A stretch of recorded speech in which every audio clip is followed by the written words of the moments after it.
네, 이어서 다음은 우리 초청명사 우리 특별 강연 시간입니다. 첫 번째 순서로 우리 정미영 우리 진정방송 대표님을 모셔서 우리 강의를 듣도록 하겠습니다. 여러분 큰 박수를 한번 모시겠습니다.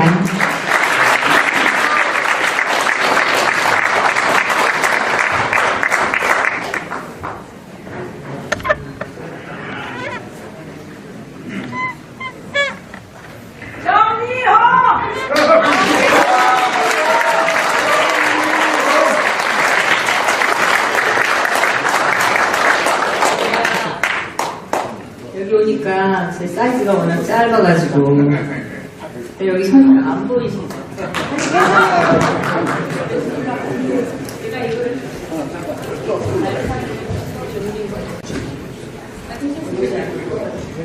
아니 네, 좀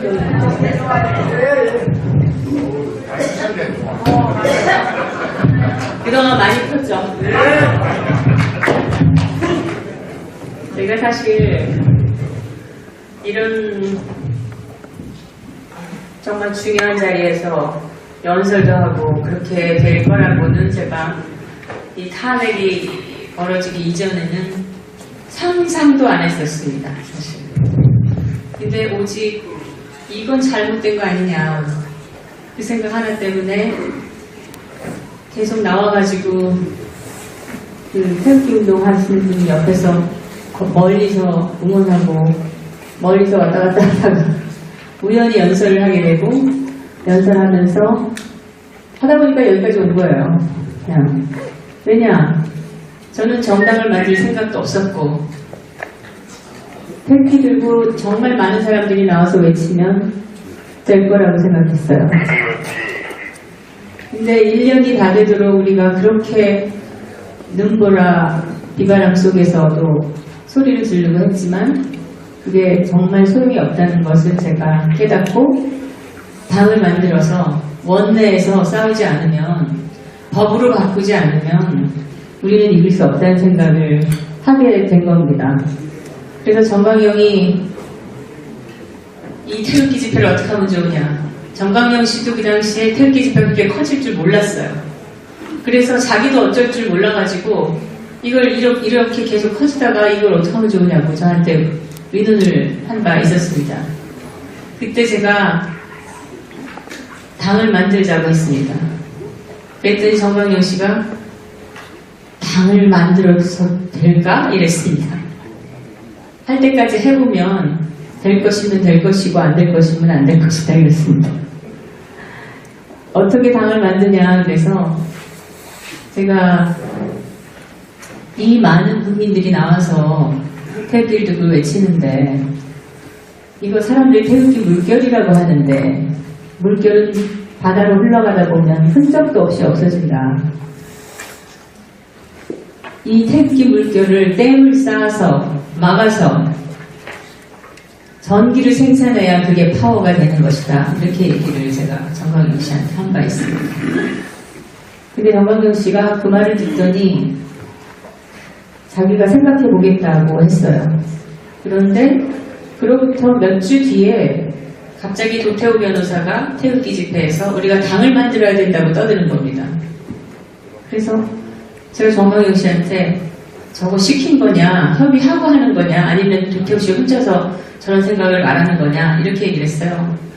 이렇게 물어봤더니 자기와 다 협의하고 하는 거라고 했습니다.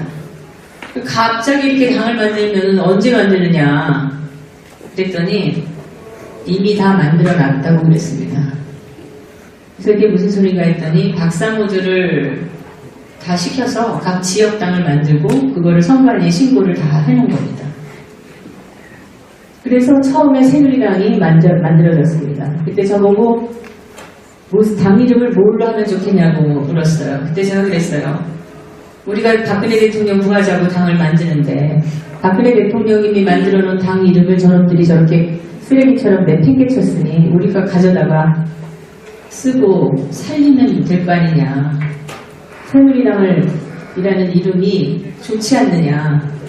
제가 그렇게 얘기했습니다. 그랬더니 정광용 씨가 좋은 생각이라고 하면서 새누리당이라고 이름을 붙이고 선관위에 등록을 마친 겁니다. 저는 그래서 새누리당에 제가 중차대한 책임이 있다고 스스로 생각을 했습니다. 새누리당이 정말 헌신을 해야 된다 생각을 했어요. 근데 어느 날 토요일 아침에 집회를 나가야 되는데 정광용 씨가 저한테 전화를 했어요. 오늘 좋은 일이 있을 거라고. 그래서 무슨 일이냐 그랬더니 조원진 의원이 한나라당을 탈당하고 우리 당으로 올 것이다 그랬습니다. 자기가 그동안 엄청 설득하고 만나서 꼬셨다 그랬어요. 그래서 제가 환호를 질렀습니다. 정말 수고했다. 잘했다. 저는 나중에 선거운동할 때 김진태 의원하고 한바탕 싸웠습니다. 왜 당신이 그렇게 태극기 국민들의 기대를 키워놓고 이제 대선을 지금 앞두고 있는데 어떻게 조원진 의원 지역구에 와가지고 홍준표를 지지하면서 선거운동을 당신이 할 수가 있느냐. 제가 막 뭐라고 했어요. 그래가지고 김진태 의원하고 사이가 틀어졌습니다. 제가 지금은 하는 걸 보니까 제가 너무 미안하고 후회스럽습니다. 그래도 역시 김진태 의원밖에 없구나 그런 생각이 들어요. 근데 김진태 의원이 이제 제가 전화를 해서 통화하고 싶다고 그랬더니 문자로 하자고 그래요. 문자를 보냈더니 그래가지고 결국 문자만 받지 전화통화도 하고 싶지 않은 사람으로 제가 김진태 의원 선거하고 그럴 때 그 지역구 가서 선거운동도 열심히 해주고 그 스태프들 밥도 사고 꼭 대통령으로 나오시라고 나중에 얼마나 그렇게 제가 빅팬이었습니다. 근데 지금은 쉽게 만나지도 못하는 사이가 돼버렸어요. 제가 조원진 의원을 너무 지지해가지고 삼선 의원이 나와서 진실을 외친다는 거 그거 하나로 제가 정말 저는 헌신을 했었습니다. 어찌됐든 저는 지금도 우리 태극기 운동을 하시는 분들이 박근혜 대통령을 구해야 된다고 생각하는 모든 분들이 당을 만들어야 된다고 저는 생각해요. 당이 있어서 그 국회 안에서 법을 바꿔야 된다고 생각합니다. 지금까지 좌파들이 만들어 놓은 그 악법들이 수백 개가 넘습니다.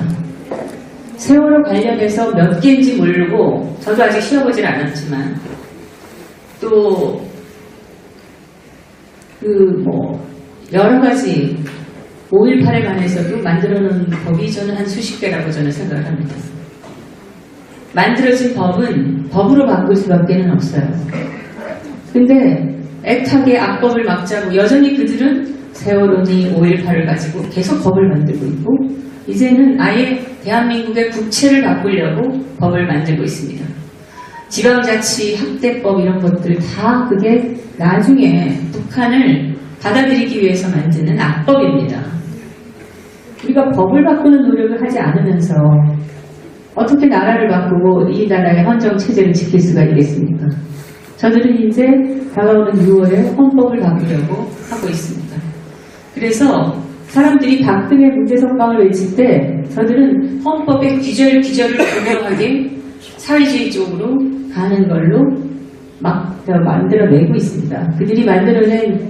그들이 조직한 개헌 무슨 그 위원회가 있지 않습니까? 자문위원회인지 뭔지 이 사람들이 내놓은 그 개헌안 초안을 보면은 경제는 경제대로 또 사회는 사회대로 또 이 국가 정체성은 국가 정체성대로 다 교묘하게 단어 몇 개 바꾸고 그럴듯한 말로 속여서 지금 완전히 국가 시스템을 바꾸려고 하고 있습니다.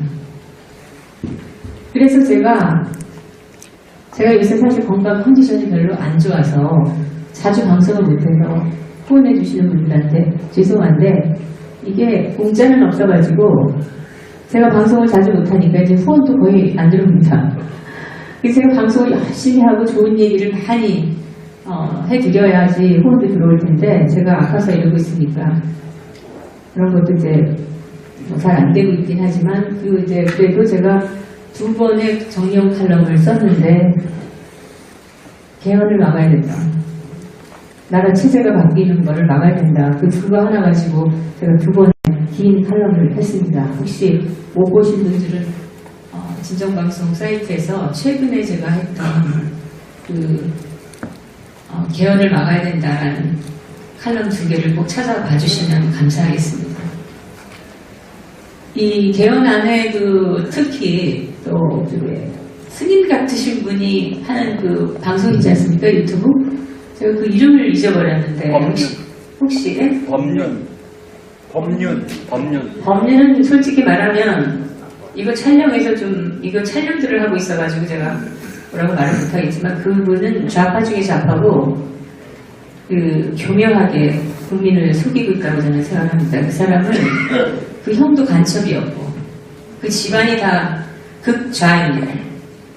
그 사람 말고 우파 방송을 하시는 네? 석가모니 방송입니까? 네. 그분께서 아주 자세하게 헌법 개정안 제안한 거 그거를 가지고 방송을 하셨던데 그걸 또 한번 찾아서 봐주시기를 부탁드립니다. 거기 보면은 우리나라 경제를 어떻게 사회주의 경제로 만들려고 하는지 예를 들면 이 토지 공개념이니 이런 단어들 그럴듯해 보이지 않습니까? 이거 개인 소유를 극도로 제한하는 법입니다. 이게 토지의 부동산 소유를. 또 자유민주주의라고 우리가 분명히 헌법에 명시되어 있는데 자유라는 말을 빼버리고 민주주의라는 말만 넣어가지고 교묘하게 바꾸고 하는 것들. 자유가 없으면 그거는 우리가 자유민주주의라고 할 수 없는 거죠. 왜냐하면 북한도 인민민주주의에서 민주주의라는 말을 쓰지 않습니까? 북한도 민주주의 공화국입니다. 앞에 붙어 있는 인민민주주의 공화국이라는 말이 우리 대한민국의 자유민주주의 공화국이라는 말하고 차별되는 거죠. 가만히 이렇게 방치하고 있으면 우리는 그냥 체제가 바뀌고 또 우리 마음대로 할 수 없는 것들이 어느 결에 많아지고 그래서 결국 우리의 근본적인 이 권리와 자유가 극도로 제한이 되는 체제로 우리는 흘러가게 되어 있습니다. 오늘 그 세미나의 주제가 대한민국 어디로 가나 이건데 우리가 대한민국 어디로 가고 있나? 대한민국 잘 될 것인가? 대한민국이 이대로 되겠는가? 우리가 제목은 숱하게 붙일 수가 있어요. 그러나 그 어느 것도 행동하지 않으면 실천하기 어렵고 바뀌기 어려운 것입니다. 우리 모두는 태극기 집회 나가서 열심히 태극기 흔들고 박근혜 대통령 석방을 외치고 또 대한민국 저 문재인을 몰아내야 된다 이거 외치고 문재인 티슈를 등에 써붙이고 다니고 이거 백날에도 헛방귀도 안 됩니다. 저들은. 왜냐? 저들은 보수 우파 국민은 지네들이 하는 것처럼 피 흘리고 싸우지 않는다는 것을 너무나 잘 알고 있어요. 수백만 명이 거리에 나와서 태극기 흔들어도 시간 되면 대한민국 만세를 외치고 집에 돌아갈 거라는 걸 압니다. 저는 우리가 문재인을 끌어내지 않으면 박근혜 대통령을 살릴 수 없다는 것을 깨달아야 됩니다. 맞아요. 문재인이를 탄핵하거나 파면을 하거나 아니면 끌어내리거나 강제로 이걸 하지 않으면 박근혜 대통령은 절대 못 갑니다. 박근혜 대통령의 억울함을 우리가 너무나도 잘 알고 있지만 박근혜 대통령의 운명도 있는 겁니다. 팔자. 이분이 정말 대가 세고 운명을 타고났다면 이분이 나라를 구하는데 어떤 큰 동력이 될 수도 있는 것이고 그건 아무도 모르는 거예요. 그러나 저렇게 감옥에서 무기력하게 있다가 병고에 시달리고 거기서 돌아가시게 된다고 하더라도 우리 국민들이 뭘 할 수가 있겠습니까? 안 될 일이죠. 그러면 그게 안 되게 하려면 저는 지금 그래도 애국당에서, 자, 애국당 얘기는 정말 하기 싫습니다. 그러나 애국당에서 그래도 원내 정당 아닙니까? 그러면은 저런 부금 자체가 불법이니 당장 가석방에서 병원에 입원을 시키든 집으로 모셔야 된다고 원내에서 싸워야 된다고 생각합니다. 원내에 박근혜 대통령을 안타깝게 생각하고 불쌍하게 여기고 이건 좀 심하지 않냐 하는 국회의원들 다 결집해서 문재인하고 싸워야 되는 거예요. 민주당하고 싸워야 되는 거예요. 제가 애국당에 대해서 안타까운 건 밖으로 쳐 돌아다니면서 누구도 귀 기울여 듣지 않는 박근혜 무죄 석방만 외치고 있으면 뭐 합니까? 저는 그래서 애국당이 하는 지금 그 행태가 못마땅합니다. 그리고 뭐 여기 당원분들도 계시고 많이 계시겠지만 우리는 좀 더 강력하게 대응을 할 방법을 찾아야 됩니다. 보수, 전 처음에 태극기 집에 나갔을 때 제가 연설을 하던 날 제가 상상했던 것보다도 훨씬 많은 분들이 나오신 걸 보고 제가 너무 눈물이 났어요. 너무 감격해가지고. 그때 생각을 하면 지금도 눈물이 납니다. 왜냐? 보수가 이렇게 많이 자기 목소리를 외치면서 태극기를 흔들었던 적이 없습니다. 그런데 이렇게 많은 사람들이 나와서 탄핵 잘못됐다고 외치는 걸 보고 제가 그때 많이 울고 제가 그때 우리는 태극기 의병이라고 했습니다. 전 지금 태극기 의병이란 말도 후회합니다. 왜냐? 의병은요, 피 흘리고 죽기 살기로 싸우는 거예요. 근데 전부 나와서 태극기 흔들고 실컷 소리 지르고 나서는 전부 술집이나 음식점에 올려가서 실컷 먹고 웃고 떠들고 집에 갑니다. 저는 그것도 마음에 안 듭니다, 솔직히. 저도 물론 밥 먹으러 끌려간 적도 있고 고생하신 분들 모아서 밥 산 적도 있고 끝나서 했지만 지금 우리나라의 상황이 우리가 피 흘리고 싸워도 지킬동 말동한 상황이라는 거를 좀 아셨으면 좋겠습니다.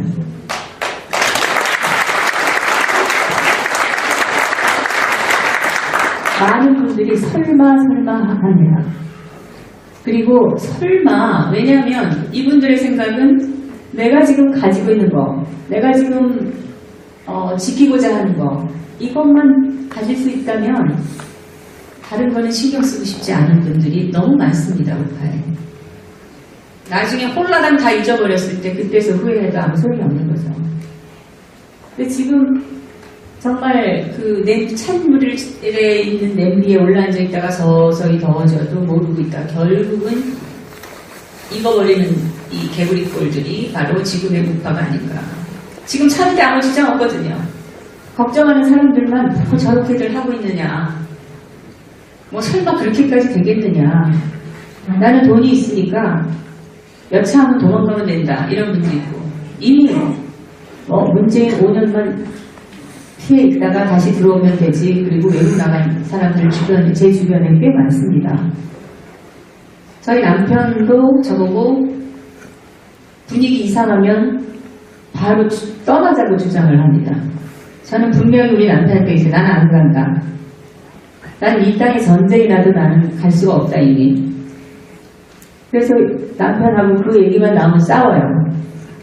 근데 저는 우리 대한민국의 우파라는 분들이 자기가 쌓아놓은 재산이나 자기가 가지고 있는 이 안일함을 잃을까 걱정하고 겁내고 이러실 게 아니라 우리 우파가 이뤄낸 이 대한민국, 우리 보수 국민들이 힘들게 여기 앉아 계신 분들 연세 높으신 분들 많으신데 우리 얼마나 열심히 일했습니까?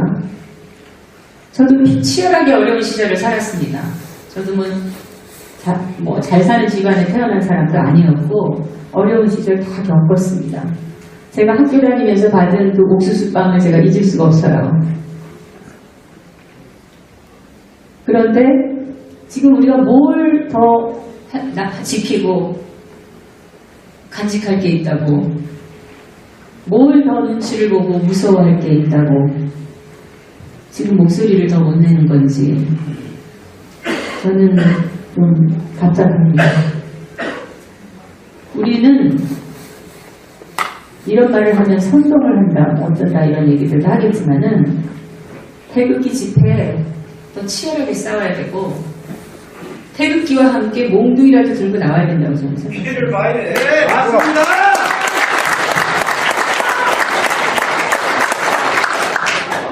이런 말을 하는 제 마음이 너무 아픕니다. 왜냐하면은 사실 그거는 폭력이고 엄밀히 따지면 옳지 않죠.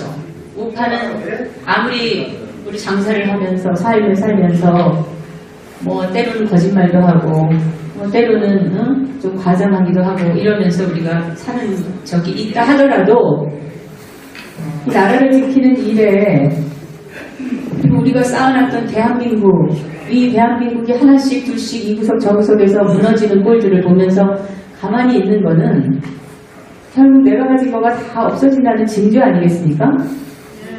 그런데 싸우는 건 옳지 않지만 더 큰 걸 지키기 위해서 필요한 싸움도 있는 거라고 저는 생각이 들어요. 그래서 태극 집회도 달라져야 되고 태극기 집회 나오시는 분들의 결의도 더 강력해져야 되고 원내에서 조원지는 싸워야 됩니다. 맞습니다. 태극기 집회 여기저기 우리가 이 전국을 다 여기저기 다니면서 외칩니다. 박근혜 대통령 무죄다. 지방에 있는 국민들은 그 과정에 대해서 제대로 보도를 받은 바가 없고 언론의 허위사실만 듣고 있었기 때문에 믿지를 않아요. 지방에 계신 분들하고 얘기 나눠보면 그래도 뭐 잘못한 게 있으니까 모든 신문들이 다 그렇게 얘기하지 잘못한 게 없는 사람을 왜 가둬 놓겠나 인간이라면 이렇게 상식적으로 생각을 합니다. 그런데 그런 사람들을 다니면서 박근혜 무죄 석방을 외치는 게 시가 먹히겠습니까? 먼저 국민들에게 진실을 알려서 설득을 하지 않으면 저는 우리가 아무리 돌아다녀도 헛고생하는 거라고 생각이 들어요. 그럼 어떻게 지방에 있는 국민들을 알게 하느냐? 특히 지방을 다니면서 저는 그 과정을 영상으로 만들어서 차의 영상차를 곳곳에 다니면서 보여주어야 됩니다. 좌파들이 좌파 영화 그거를 보여주려고 소외된 노인들 그 시골 마을에 가가지고 집 빌려서 영화관 차려가지고 그걸 또 방송으로 내고 보여주는 영화라는 게 전부 무슨 택시 운전사니 무슨 뭐 그런 지네들이 만든 완전 거짓말 역사 그 영화를 보여주면서 그걸 또 좌파 방송들하고 결탁해가지고 그거를 또 해서 또 그걸 못 본 국민들한테도 보여주면서 저렇게 노인네들 소외된 노인네들을 찾아다니면서 영화도 보여주고 애쓰는구나 이런 생각 갖게 하고 그 영화로 국민을 세뇌하고 이런 걸 우리 우파가 왜 못합니까? 영상이 붙어있는 차 그거 빌리는데 돈 얼마 안 되니까 그거 빌려서 태극기 탄핵 과정을 다 보여주고 최근에는 그 헌법재판소에서 계속 일했던 분이 나와서 애당초 그 헌법 그 탄핵 소추안 자체가 잘못되어 있었다. 그 진술을 다 하지 않았습니까? 그런 내용 캡처해서 영화로 다큐멘터리처럼 짧게 만들어서 그거 보여주고 다니는 거죠. 우리도. 국민들이 깨달아야지. 깨달아야 우리 편이 됩니다. 근데 이들은 진실을 모르고 있는데 우리만 다니면서 이게 진실입니다 라고 외쳐도 납득이 안 되는 거야 한마디로. 서울에서도 많은 분들이 그래도 박근혜가 뭔가 잘못한 게 있으니까 저렇게 되는 거지 지가 그래도 아무런 잘못이 없는데 모든 사람들이 다 그렇게 하겠느냐 이렇게 얘기해요. 우리 다 알고 있잖아요. 그럼 답답하죠. 답답하잖아요. 어떻게 설명을 해야 좋을지. 어떻게 그걸 설명하고 설득할 수 있을지를 여러분들이 써서 외우고 다녀야 된다고 저는 생각합니다. 왜 그게 문제였는지, 이 대한민국의 법치가 무너졌다고 아무리 법치 회복을 외쳐도 왜 법치가 무너졌다고 하는지를 국민들이 알아야지. 그걸 모르면 결코 우리 편이 되지 않습니다. 우리만 억지, 극우, 꼴통, 박박 이렇게 되는 거죠. 저는 원래 박사모도 아니었고 박바도 아니었어요. 저는 박근혜 대통령이 여자인데 과연 대통령이 될 수 있을까? 근데 문재인은 저 낙동수 이런 쓰레기 같은 놈들하고 어울려 다니니 문재인은 어떻게든 안 되겠다. 저는 문재인이 그렇게 골수 사회주의자인지는 몰랐어요. 제가 또 잡혀갈까봐 공산주의자라는 말을 쓰지 않겠습니다. 근데 어찌됐든 그래서 문재인은 대통령감이 아니다. 그러면 이쪽에서 대항마가 박근혜밖에 없는데 박근혜 여자분이 과연 대통령감인가? 이 보수적인 이 사회에서, 남성 위주 사회에서 박근혜를 대통령으로 뽑을 것인가? 그 생각 때문에 저는 박근혜 대통령에 관한 책을 다 사서 읽어봤어요. 박근혜 씨가 직접 쓰셨다는 일기장, 수기 이런 것도 구해서 읽어봤습니다. 저는 그 책들을 읽고 너무 눈물을 흘렸어요. 너무 가슴이 공감이 되고 이분의 그 열정과 애국심에 감동을 받아가지고 제가 많이 울었습니다. 책을 보고. 깨끗하고. 그래서 죽는 한이 있어도 이 박근혜 대통령, 박근혜 대표 의원이 대통령이 되도록 만들어야 되겠다라고 생각하고 방송에 논객으로 나가가지고 이제 떠들기 시작한 거죠. 그래서 욕 엄청 먹었습니다. 제가 마녀사냥 당한 횟수를 보면 어느 누구보다도 많을 거예요.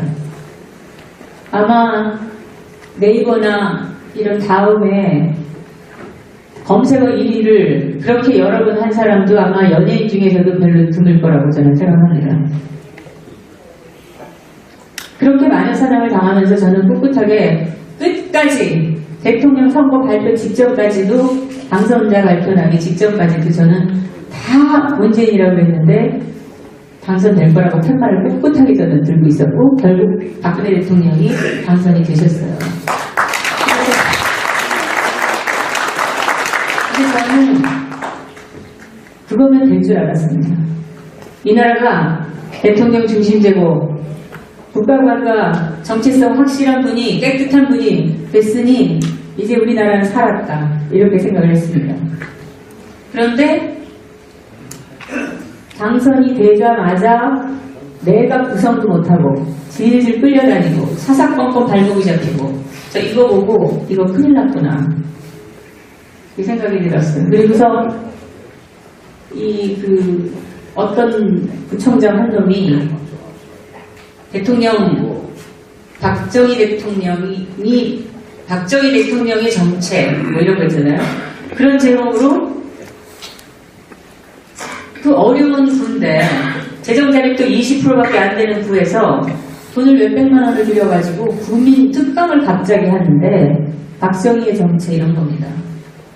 자, 이거 보고 너무 열이 받아가지고 이런 개자식들이 말이야 욕해서 죄송합니다. 제가 이 태극기를 따가 욕이 많이 늘었어요. 이놈 저놈이 절로 나온다 했잖아요. 제가 애들이 욕하는 게 싫어가지고 청소년 언어 교화 순화 교육 과정까지 개발했던 사람이에요. 표준말 좀 쓰게 하고 욕 좀 하지 말게 하려고 제가. 그런데 요새는 이 욕이라는 게 감정이 격하면 절로 나오는 거구나. 그걸 깨닫고 그래도 조심을 합니다만은 이런 놈들이 있나. 박정희 대통령께서 조금만 더 강력한 독재자라면 그놈들 다 이미 죽은 목숨이에요. 그렇지 않겠어요? 반역하지만은.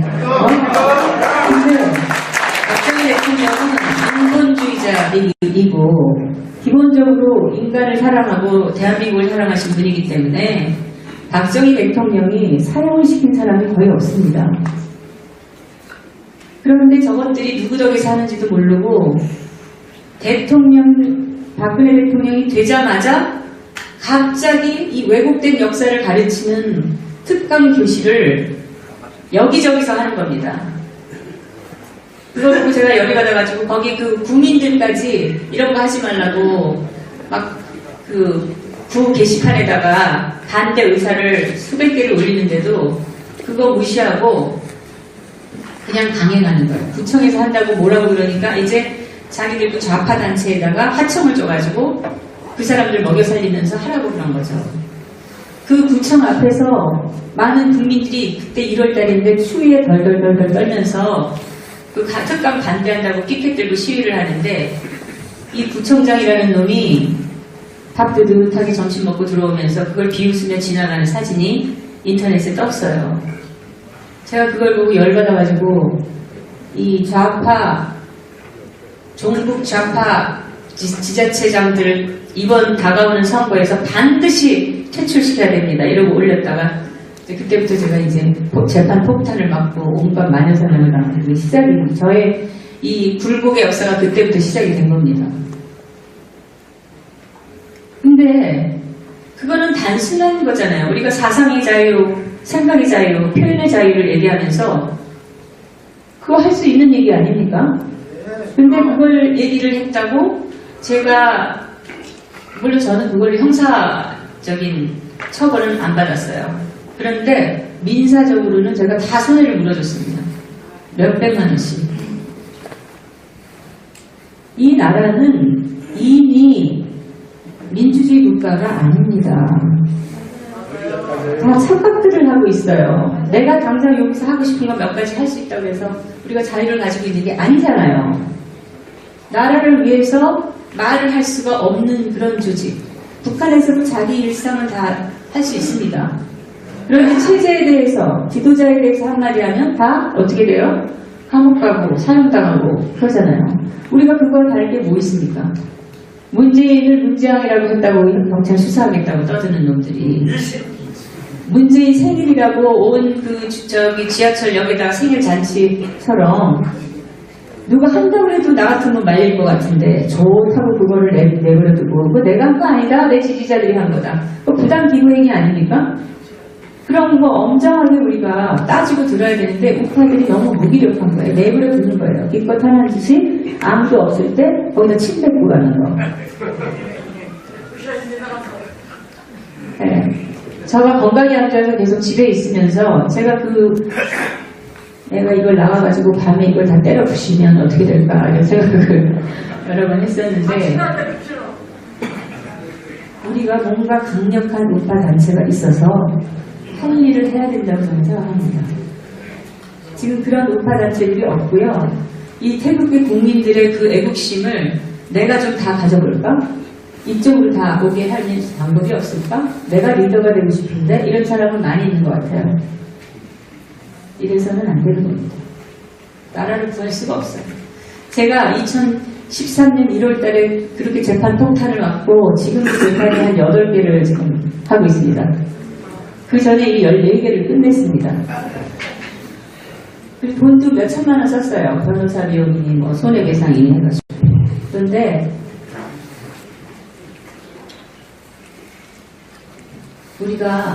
제가 그걸 왜 하겠습니까?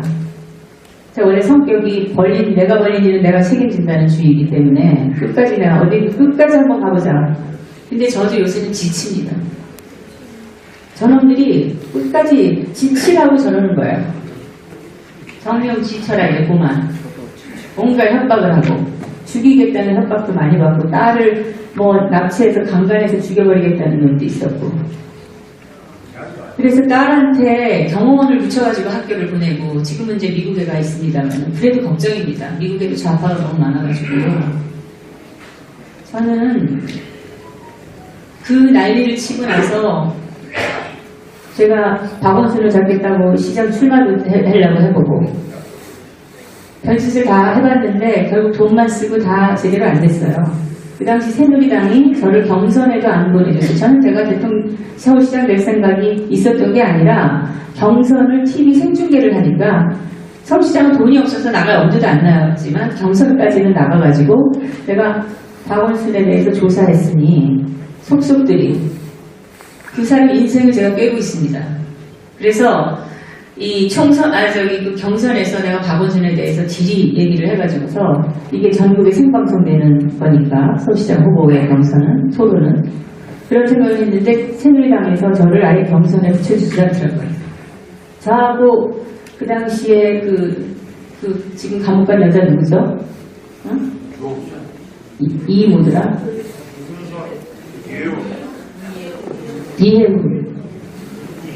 이혜훈하고 저하고 지지도가 비슷했어요.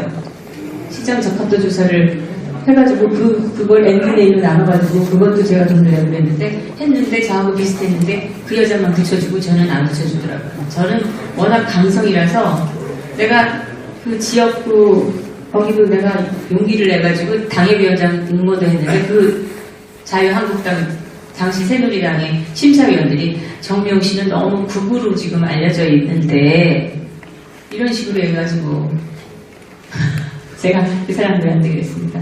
극우라는 뜻이 뭔지는 아느냐고. 지금 대한민국에 극우가 어디 있습니까? 극좌는 있어도 극우가 없다.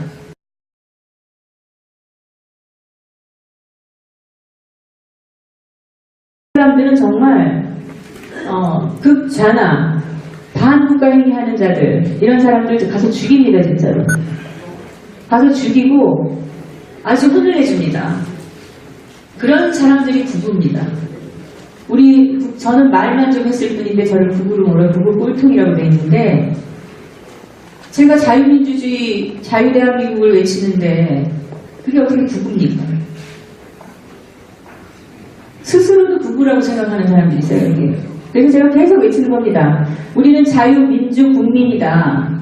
이제 우니 좌니 이런 거 할 필요가 없다. 자유민주 나라를 지키고자 하는 자유민주국민과 이 나라를 말아먹으려고 하는 종북 좌파들밖에 없다. 여기는. 그리고 그 중간에 어중이 떠중이들이 좀 있다.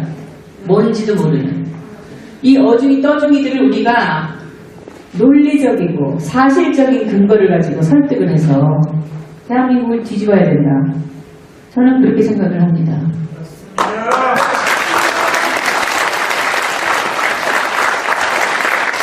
근데 2014년 말에 제가 너무 지쳐가지고 특히 아스팔트 우파 운동하는 사람들 그런 사람들이 한테 내가 너무 실망을 하고 우파의 지도자라고 했던 사람들 놀객이라고 했던 사람들하고 저는 이 원탁회의를 만들어보자고 제가 다녔어요.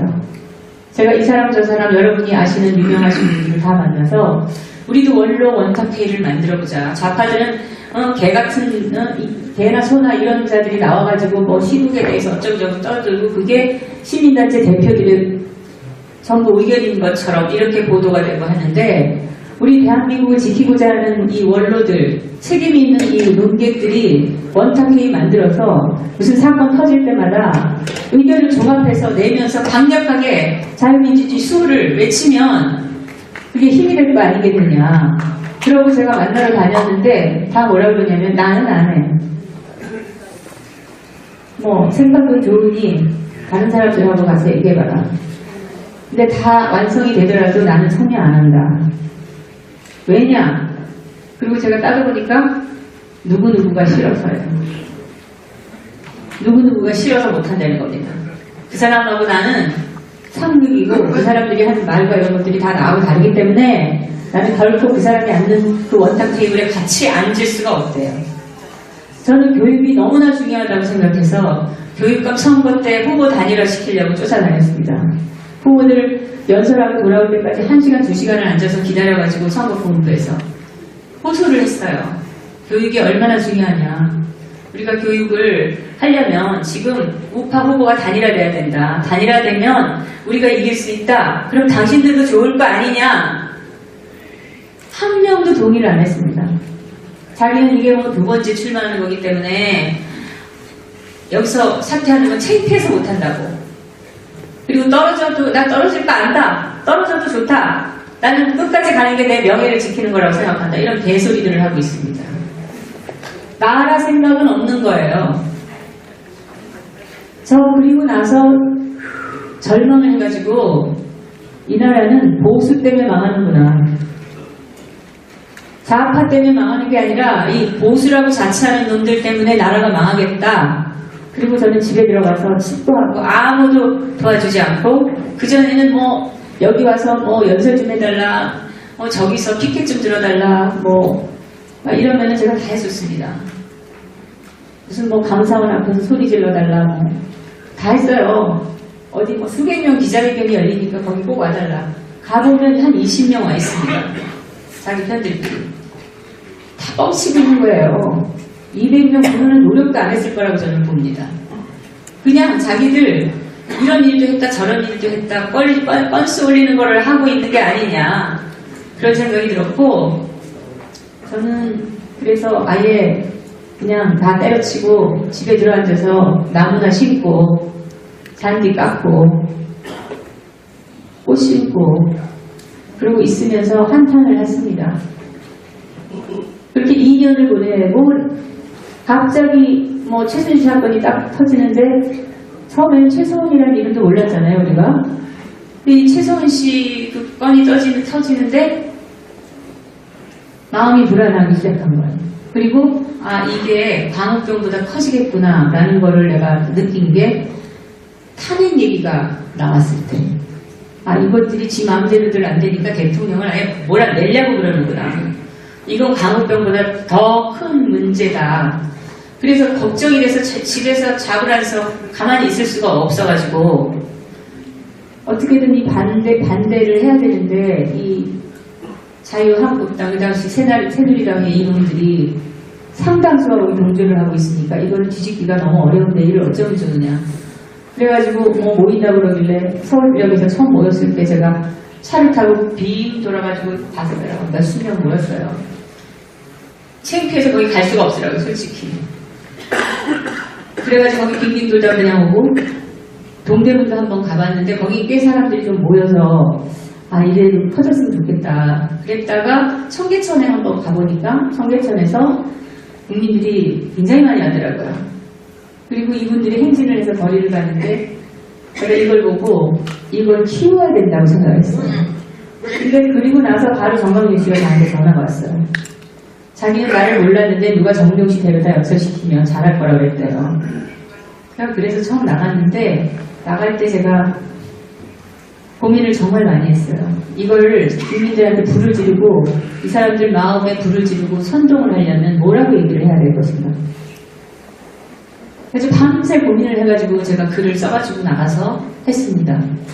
그랬더니 사람들이 매번 하라고 그래가지고 나갈 때마다 저는 고민을 하고 아이템 한 가지씩을 들고 나와가지고 국민들 권양수 구속부터 해가지고 김대중 노벨평화상 반환하라 이런 거 한 번에 한 건씩 사람들 마음에 이상하다고 생각되는 거를 다 연설 주제를 해가지고 뒤집으려고, 저는 선동을 하려고, 정말 국민을 선동을 해서 보수들이 다 나와야 된다, 그렇게 생각을 했습니다.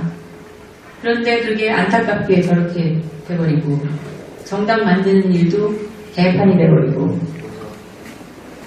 저 태극기 집회 그렇게 나갔지만 정광용 씨한테 따로 앉아서 차 한 잔을 얻어 마신 적이 없어요. 플라자 호텔에서 같이 만났는데 거기 나오신 다른 분들 차를 제가 다 샀습니다.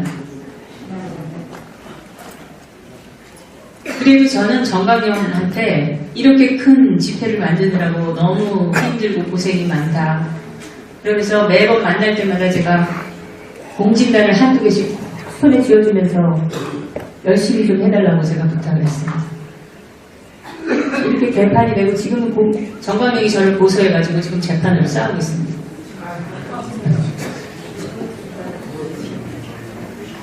제가 뭐 더 이상은 이제 얘기 안 하고, 그 다음에 뭐 새누리당에서 나와가지고 뭐 무슨 대한애국당을 만들고 이런 얘기는 다 여러분들이 알고 계시는 거고, 저는 대한애국당 얘기를 입에 올리기 싫기 때문에 말씀을 안 드리겠습니다만은, 지금 우리가 당이 하나 있습니다, 그죠?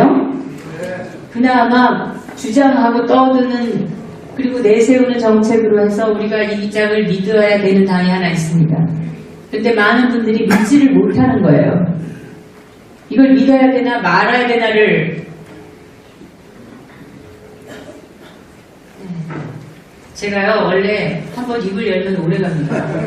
그래가지고 저는 원고를 따로 써갖고 왔는데 말을 하다 보니까 너무 기니까 빨리 마무리하라고 연락이 와가지고 저도 빨리 병원에 돌아가 봐야 됩니다. 그래서 간단히 줄이겠습니다. 지금 상황은요, 당을 하나 새로 만들든지 아니면 애국당을 개편을 해서 우리가 원하는 방향으로 가게 만드는 진정한 당원이나 유권자로서의 권리를 행사하든 둘 중에 하나라고 봅니다.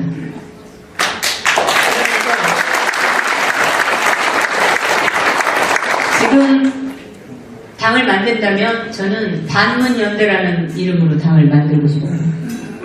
예전에 친박연대가 아니라, 왜냐? 지금 젊은이들도 문재인에게 돌아서고 있어요. 그리고 나이 드신 분들은 이건 뭐 빨갱이당이다 이런 식으로 생각을 하고 계신데, 곧 저는 그저께 지지율이 54%라고 얘기했잖아요. 그 여론조사의 응답률을 보니까 3점 몇 프로인가 5%인가 그 정도밖에 안 되더라고요. 그거는 여론조사로서 의미 자체가 없는, 외국에서는 그거는 아예 쳐주지도 않는 그런 정말 허접한 그런 여론조사를 가지고 54%니 56%니 하고 떠들고 있는데, 그 말은 곧 지금 문재인의 지지율이 20%도 안 된다는 얘기입니다. 그거를 지금 계속 해왔던 것처럼 속인다는 거죠. 그리고 이제까지 문이나 좌파 정권들이 해왔던 그 선거 보면은 부정선거들이 많습니다. 저는 그렇게 확신을 하고 있습니다. 그런데 우리가 그거를 못 막아요. 이거는 우파들의 투쟁력, 그 저항정신 이런 게 너무 없기 때문이라고 생각합니다. 그런 마음속의 그 불의를 힘으로 승화시키지 않으면 우리는 결코 못 이깁니다. 여러분들이 분노하고 이게 아니다, 이건 정의가 아니다 라고 생각하신다면 일어나서 강력하게 싸워야 됩니다. 그렇지 않으면 미래는 없습니다. 그래서 제가 오늘 원래 드리고 싶었던 말씀은, 지금 우리 개헌이 몇 점 몇 항을 뭐라고 바꿔놨는지, 그래서 그게 의미하는 게 뭔지 이런 것들을 말씀드리려고 제가 싸갖고 왔는데, 얘기를 하다 보니까 그런 구체적인 걸 들어갈 때가 아니라 우리 정신 상태를 점검해야 될 때라고 저는 생각이 들어가지고 제가 말씀을 드리는데, 지금 이 상태로 태극기만 들어가지고는 우리는 못 이겨요. 못 이기고, 우리는 지금 논리도 없고 정확한 앞으로의 그 비전, 정책 방향 이런 것도 없어요. 대한애국당이 그걸 제시하지도 않습니다. 대통령이 나오면 어떻게 할 것이냐, 대통령이 대한애국당으로 올 것이냐, 저는 결코 안 오신다고 봅니다. 맞습니다. 그러면 정당이라는 것은 국가의 미래를 위해서 나라를 바꿔야 되는 그 구체적인 비전과 미래 정책 방향을 제시해야 되고, 꿈을, 희망과 기대를 줘야 되는데, 지금 대한애국당은 오직 박 대통령 무죄 석방밖에 떠들고 있잖아요. 저는 이 당이 이래가지고는 미래가 없다고 생각하기 때문에 저는 그 당을 미련 없이 떠난 겁니다. 우리는 미래를 생각하고 가야 돼요. 그리고 대통령을 정말 구하려면 문재인을 끌어내려야 됩니다. 문재인을 끌어내리기 위해서 우리가 어떤 걸 해야 되느냐, 여기에 초점이 맞춰져야 되는 거예요. 맞습니다.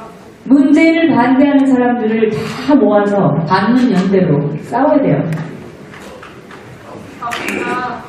여기까지 제 얘기는 줄이도록 하고, 여러분 새해에 건강하시기 바랍니다. 제가 원래 억울하면 병이 납니다. 예전에도 제가 부당하게 지방 발령이 난 적이 있었는데, 그때 루푸스가 재발을 해가지고 제가 2번 죽었다 살아났어요. 8개월 동안 입원하고. 지금도 제가 너무 터무니없이 너무 억울한 일을 당해가지고 병이 났다고 저는 생각합니다. 억울해하지 마세요. 아니, 그거는 한마디로 제가 아직 덜 성숙했다는 얘기라고 저는 생각을 하고, 이 마음속에 이 억울함을 빨리 치워버리고 네, 더 불의에 대한 저항정신을 키워야 된다라고 생각하면서 매일 제가 부도를 하고 있습니다. 부도.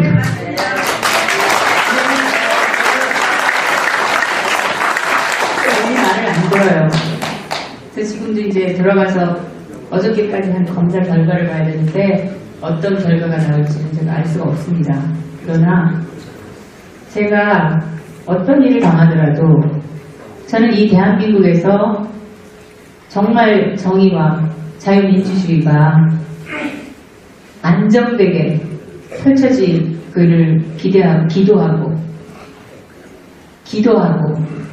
또 그때까지 살기 위해서 치열하게 노력을 할 겁니다. 그러니까 여러분들의 힘내시기 바랍니다. 감사합니다.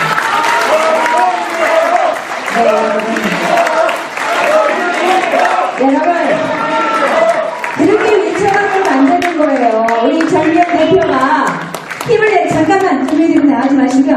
여러분, 우리 정경 대표님 힘내시라고 제가 하면 여러분 선창하면 합창을 해주십시오. 자, 정민!